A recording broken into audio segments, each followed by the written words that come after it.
Hi, it's Rachel here.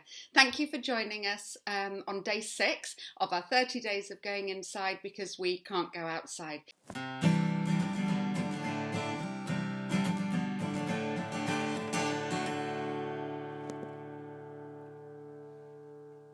Yesterday we looked at emotions, which are energy in motion, and we talked about the difference between an emotion and a feeling is awareness. So today we're going to be talking about feelings. I'm going to share a slide with you first of all, which is on emotions mapping, and you should see that come up on your screen now. This is a result of some research that was done by scientists, and they evoked certain emotions in humans and they mapped them using MRI machines. So the warmer colours denote the greater level of arousal, and the cooler colours denote less levels of arousal. So I just want you to notice those emotions that are associated with more arousal in the upper half of the body, which are fear and anger and disgust, and those which show lower levels of arousal in the upper part and more arousal in the lower part of the body, such as shame and sadness. And I also want you to notice that anger, for example, has a real a high level of arousal in the hands and the feet, and that's just kind of a reminder that when we're angry, our body is hardwired and ready and pumped to punch and kick. And also just to notice that depression is the absence of feeling. Actually, as humans, we do quite naturally crave some emotions and are maybe unwilling to experience others. And part of the problem with that can be that we have a tendency to label emotions as being either good or bad or positive or negative. And actually, a lot of the adolescents that I work with, if they are self-harming, often that can be an unwillingness to experience and to be alongside a human emotion. And we put a lot of energy as humans into trying to manipulate and change stuff that actually we have no control over. So kind of when we act on it, we end up keeping it. So to resist is to persist when it comes to feelings.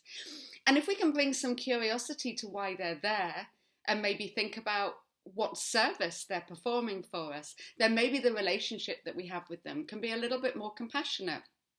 Anger gets such a bad press, but only really when somebody acts on their anger. For example, if every time they feel angry, they punch a tree or a wall, then they begin to associate physical pain with that emotion. And that can be a really nasty trap to fall into. More importantly, what happens when the tree isn't there or there isn't a wall there? Whereas in actual fact, anger is really helpful. It kind of mobilizes us to find solutions, to revisit boundaries to see whether or not they're too rigid or too too flexible. It can sometimes be a reminder just to stop and to breathe, or to call out an injustice, or to seek safety. Sadness, again, that gets a bad press. You could argue, though, that happiness is really a relative feeling, that without sadness, it doesn't mean much at all. And sadness and happiness are kind of two sides of the same coin. So if we're not willing to have one of them, we don't get to experience the other one too. And I often think with sadness that actually its purpose is to get us to stop and to focus. And whilst it's often equated with low levels of energy and lethargy and inertia, it's sometimes just that stopping in that space that we can kind of find the courage and acquire the curiosity to find some of the solutions for the situation that we find ourselves in. So in some respects, they motivate us to act when we're feeling unsafe or insecure. But in actual fact, it's more, for me, around being with that feeling, and in some respects kind of learning to label it and name it. So for me, when a feeling shows up in my body, I kind of turn towards it and try and show some curiosity to those sensations that I feel in my body. That I can have a conversation with myself with that awareness that kind of says, I wonder what has shown up today and why it's here. Because these emotions are not random. They remind you of your purpose. They remind you of who or what really matters to you. So when I turn inside, I can kind of ask myself, what message does this feeling bring? It's not there for nothing. So what's the message? And then if I can, I try and verbalize that. I try and name what the emotion is to somebody else. And because if I can name it, I kind of tame it in my body.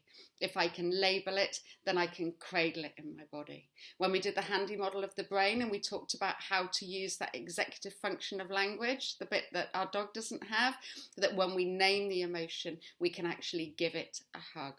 So my challenge for you today is to notice when an emotion shows up and to ask yourself, does this give me a clue as to who or what really matters to me in my life? Do I experience joy when I move towards something that matters to me? Do I experience sadness when I turn my back on it? And can I actually express that feeling to somebody else? This is how I'm feeling. This is why I think it's here. And see if that makes a difference to how long you're feeling that emotion for. Thanks ever so much for joining me. Tomorrow I'm going to do a slightly longer video and I'm going to look at how we can help the young people in our lives relate more skillfully to the feelings that they have, show them a little bit of curiosity, and I'm going to share some resources with you that I find really helpful when working with younger children and teenagers. So I hope you find it useful. Many thanks again and stay safe.